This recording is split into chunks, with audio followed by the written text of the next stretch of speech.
You're watching the Motor City Mama Show, and I'm your host, Kara. Today we are at the MDR Troy Cinema for the opening of Finding Nicole, a true life story about domestic violence.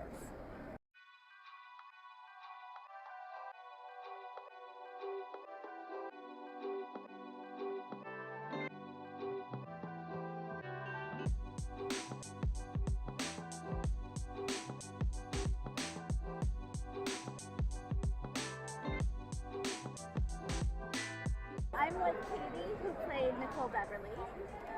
What did you do to prepare for this one? Well, funny enough, every character is different. My preparation is always different, but with this one, it's playing a real life character. So for me, it was educating myself in the subject and learning a lot about Nicole, so that way I could be as true to her as I hope to be playing her. Did you talk to any other domestic abuse victims? You know what, I did. I talked to a few, and I also got in touch with a facility, oh my goodness, I don't know the word right now, but a home that helps with getting them into homes. And it was just, it blew me away at how this system really has to fix it. We need to fix this. It's not doing well, and we need to stand together and do something about this, because it's not going to go away, and the band-aids that they try to put on the system are not helping. So yeah.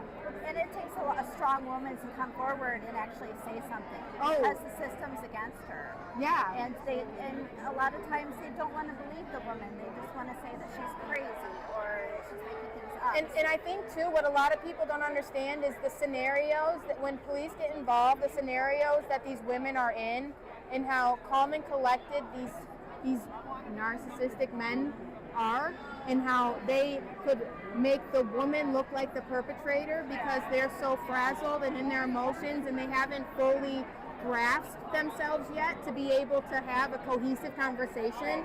So it's things like this where the police need to be educated, but we also need to do our part in being able to identify who these people are, so that way we're not the ones saying, oh, I had no idea. I knew this guy, but I had no idea he was like this. And narcissism in the courtroom does not mix. Oh, no. Because they're very slick, and they can make the woman seem crazy. Oh, yes. And so it's very difficult for women to overcome this. What was it like to play a woman that overcame all of this? So, honestly, I was terrified, because I fortunately have not gone through this, but this is the closest you can go through it without going through it.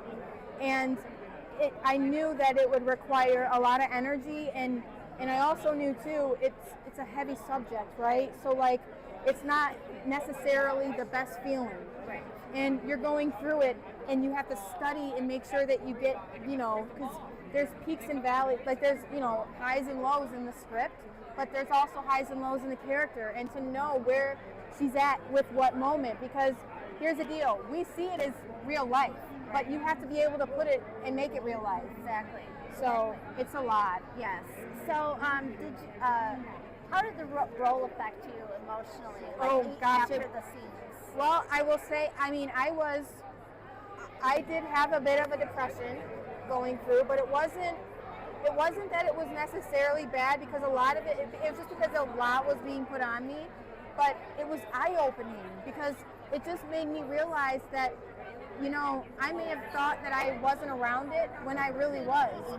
I was fortunate not to have it in my family and in my home, but it was still going on around me, but I didn't know what to identify as the signs to know that it was going on around me. So that was the biggest thing. And with that though, I've been able to talk with people about this, so I know that it's all been for good. I'm here with Mari B, who played Warren Beverly. So did this role change your understanding or perspective on domestic abuse? Oh yeah, most definitely. Yes. I think the main thing is that it just goes to show you can't see in somebody's house, and you really don't know what's going on. And on the outside, you might think things are picture perfect because maybe there's no scars, maybe they act right in public as as an act. Right. And then you see the little things that lead to what somebody may be going through, like in this case with Nicole's character, and of course Nicole Beverly, where for the sake of, it could be shame and all the other issues that she may be experiencing, she hides it, and you would not know any better that that's what's going on. The children are exposed to some of these different things. So if anything, it just enlightened me to, you know, be as kind as possible to people, because you never know what somebody's going through. And the other aspect is continue just ask people, hey, are you okay? Like for real, like genuinely talk to people and show that empathy, because you might be that one person that's that trigger and they open up like, actually, I'm not okay. Exactly. And it pours out and go from there. Maybe you can be a blessing to help somebody get out of these things. So that's the point. Was it difficult to play this role? I'm sorry, what was that? Was it difficult to play this role? Oh, I could imagine. yeah, it was a challenge because I had to, well, for lack of a better term, what happens when you have dysfunction and you have trauma and it overpowers the love that you do have in yourself for the people you do care about? Because I truly do believe he cared about his family.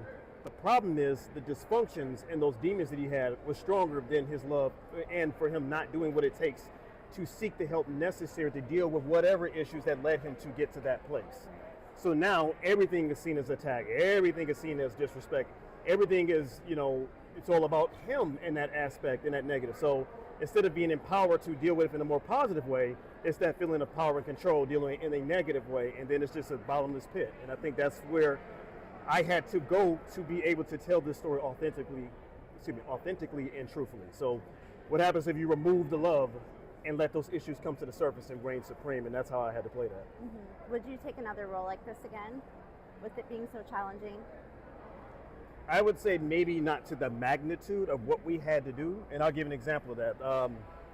The most challenging scene, which you'll see if you haven't seen it yet, is there's a scene where he forces himself on her. And of course, as an actor, to tell that truthfully, you have to embody those different thoughts and feelings so the camera can capture that correctly. So after I left, well, first of all, when they yelled cut, because we were all there together making sure this is going to be a positive thing, you know, for Katie to feel supported and things of that nature. So when they yelled cut, I jumped off so fast that, you know, I sprained my ankle that night. I did. And then just having those feelings going home. So I drove all the way from the pier all the way to like Fraser, Michigan. And the way I felt to shake that off, right then I instantly decided, I was like, oh, I'll never do that again. Yeah. Nope, I don't want to feel like that. I realize there's nothing wrong with understanding your limitations as an actor. Right. Because at the end of the day, that can attach to you, and you don't know how that can manifest into things that's not positive. So I learned that. So no, I would not do it to the magnitude of it. Right. And you want to portray the actor correctly, or right. You want to portray the character correctly. But there's a fine line where you want to still have trust with your partner on screen. Exactly. So to decompress afterwards, did it take a while to come off of that character? Not so much. The only reason why, the beautiful part for me is because I have a daughter. So we're like this. So the love I have for my daughter and being with her, you know, pretty much erases a lot of negative thoughts and feelings that I experience in my life. And for that helps with that too. I mean, it's just simple being around her, or a hug or whatever like right. that. So that helped. Now I couldn't imagine if it was just me, what would I have to do? And I thank God I don't have to find out what the answer would be to really shake that off or figure that out, you know, so. I'm here with Harley, who's the director and producer of the film. So tell me what made you want to take on this role, or this film? So we met a long time ago at a Starbucks. My lawyer at the time, Bill Dubreff, who's since passed, connected us to because he helped Nicole. Nicole was contacted by Netflix about doing a documentary on I Am a Stalker, and her ex was not really wanting to do that. And Bill said, you know, you should really make a movie out of this, and I have somebody I want to connect you with. So I met with her at a Starbucks. And we sat down, and she was telling me everything that happened to her. And Bill didn't know, and she didn't know, that I was a kid that grew up in domestic violence. And I essentially have never said anything on this. And all of a sudden, it was time for me to speak on this. And her story was perfect. Bill and her both had already said they would love Katie to play Nicole, so it was just meant to be, I feel. Yeah. So how emotionally difficult was this to film? Very. So Marna Clowney Robinson was our on-set therapist, and she's here today. But she was incredible. She helped the kids get through it. She helped our main cast get through some really difficult scene, and that was probably the hardest thing. Is to play this, you have to go through it to some degree. And Shamari and Katie were incredible, and they were willing to go there, which you'll see tonight that they really put everything into it. Yeah, I watched the movie last night, and it was very gut-wrenching to watch some of the scenes. How did the cast deal with those scenes afterwards? I know you said that you had therapists on set. Yeah, so that was a big part. Also, for some of the more sensitive scenes, we had a girl crew for Katie when things were really tough, that they kind of huddled around her so that we would be able to kind of take the edge off after a take. Because, this is very raw, very real. We've had a lot of victims say it's very triggering, but it's also therapeutical. So I think that's what we're aiming for, is to create change, and to do that, you have to take them there, and our cast were just incredible at that. So you're doing theatrical screenings around the country showing this film, and you're giving back to local shelters and things like that. So tell us a little bit about working with the Enough Initiative. Yeah, so the Enough Initiative has been fantastic. We're actually making another film on another true subject after this that we're planning on shooting in August. That is a story from the Enough Initiative, also on domestic violence. Because I grew up in this, I really feel like finally having a voice on this has been really special for me. I was the guy who was ashamed and embarrassed and didn't really engage. Nobody really knew about what was happening in my household, and I finally get to speak out on it. And Nicole has been, amazing at helping us get through and get to this. And I hope to partner with her for many more years and tell many more stories, and create a community and a movement for domestic violence victims to stand up together and to hopefully create a difference. I am here with Nicole Beverly, who the movie is about your life. What was it like to see your life on screen? It's been very overwhelming and kind of cathartic to see the book, the movie come to life. At first it was really difficult, kind of an emotional roller coaster, but I'm really happy with the way things turned out. What was it like to see certain scenes? Did it re-traumatize you? The scenes with my children were the most probably impactful, and I would say re-traumatizing of all the scenes. Mm-hmm. So I heard about your Enough Initiative, so tell us a little bit about that. Yeah, so the Enough Initiative is a nonprofit organization, and we focus on teaching the red flags of dating violence to teenagers in high schools. And then we also do resilience retreats for victims and survivors of domestic violence. Okay. So what does healing look like for you now? Healing is a forever journey. It's not just a line that you cross and it's a finish line. It's ongoing. And I don't know if you ever really truly stop that journey. So what would you say for someone that's going through domestic violence, but they're too afraid to speak up and be brave like you were? I would say try to find resources on social media, groups you can connect with in that way, and also do some research on having a safety a plan in place if violence escalates so you can get out quickly. I'm with Shantae, who played the prosecutor in Finding Nicole. So what was it like to prepare for this role? Did you talk to any attorneys to like? Well, the blessing part about this is that there was a special already about this, the true story case. And so I watched the Chris Cuomo documentary on the case. And so that really helped me because I was able to see her for real life prosecutor, Robin, go through all of the motions. I was able to read the actual documents and everything like that. And I did hit up some people that I knew that was in law. And so that's the first process that I did go through. The next was also talking to Nicole and reading her book. Right. I made sure to have her book, and I read it, and that's what helped me take off with it. Yeah. Was there any scenes in the movie in the courtroom that were difficult?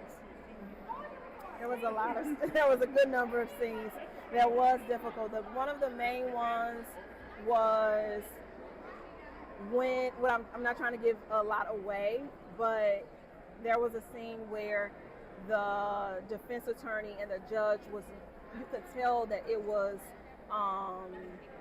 an obvious them trying to set us back from presenting our case.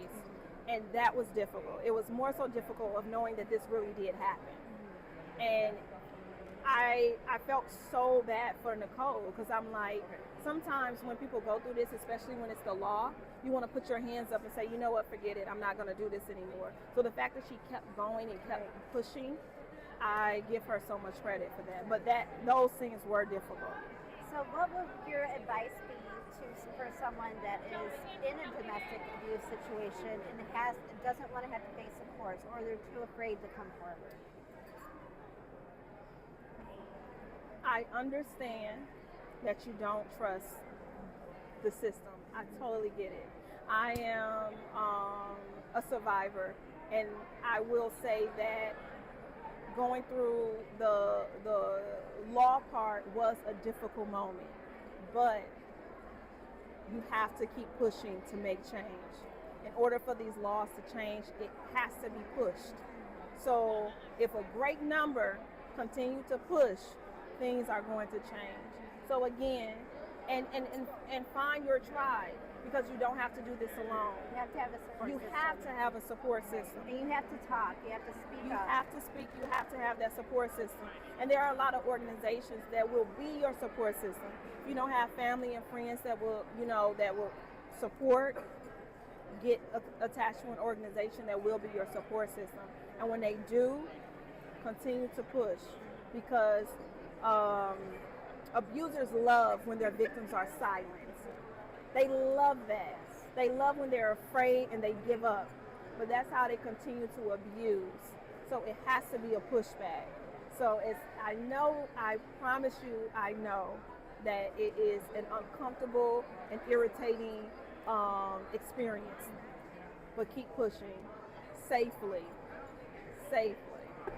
I'm here with Tandrika, who is producer of the film. So tell us a little bit about working on this film and how it impacted you. This is like a new venture for me. So I've done acting before, and I have a small part in the film, but the main part is being producer. So it's impacted me by learning this aspect of the industry, because I haven't done it as much before. And to have a film based on a true story is just really amazing, because to put yourself out there like that, like Nicole is doing, and mostly a very trying part of her life, it's been amazing to see her bravery and to be a part of a film that brings awareness to domestic violence. So, yeah, it's changed the way I've seen things in a different. Are these the kinds of films that you want to continue to work on, heartfelt, true stories? I would. I think it brings a different aspect, because I've never done a film that's been a true story before. They've all been, fictional characters. So I would do it again. Yeah. Hi. What was your name? Leslie Machigian. Nice to meet you. Nice to meet so you. How are you involved, as far as how do you know the people involved in the film? Well, I'm actually here supporting today. It's a great cause. I'm looking forward to watching the film. I've been working with Harley and Katie for probably 2.5 years now. We just finished a film in, I want to say, mid to end November, that I would say is probably going to be out in the fall. That one's Fathers. And so I'm excited about that one. I worked on the Final Recovery that came out last week, or May 2nd. It came out May 2nd. So I worked with him on Final Recovery, worked with him on Fathers. So I'm excited for what the future brings. We've been quite the team.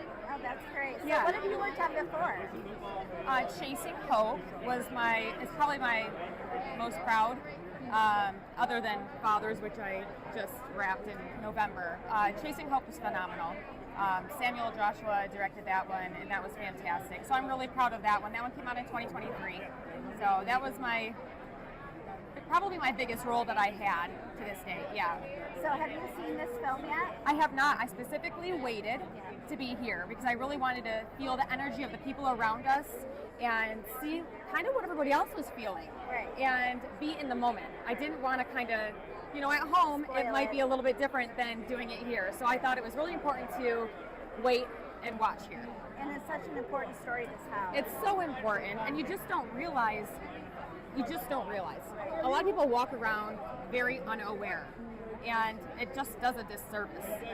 When people don't recognize red flags, they don't recognize green flags then as well. You know, when you have someone good, it's like, okay, look at that, right? Because it could be. There are a lot of red flags to keep our eyes open for, and I think that this film, I haven't seen it yet, but I think this film is going to draw a lot of attention to those. I agree. I'm here with Sally, who is Nicole's mom. So what do you think about your daughter for being so brave to put together this, write the book? She amazes me all the time because not only does she survive, but she's helped so many people, and she's doing so much in the education part, so these kids learn at an early age the red flags, and they learn to respect each other. And she does all this while she's working full time as a therapist, and I don't know how she does it. She just keeps going and going and going. And if you will see how many survivors are here tonight helping her, they pass it along. And that's what's so powerful. It doesn't just stop with her. It goes on. All of those donations, those were all from survivors. And, you know, that's what I think the most proud is, how she's passed it on and it keeps going and going. That's the most important thing. To take such a negative and turn it something positive and to help other people, I think that's the true testimony of being brave.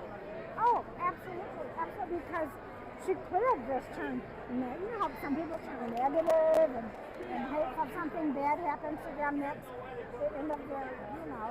But no, she just picked up and said, I'm not going to live that way, and helping other people helped her heal too. So it's very important. So what would you say to a domestic abuse survivor that's trying to get out of a situation? Read Nicole's book.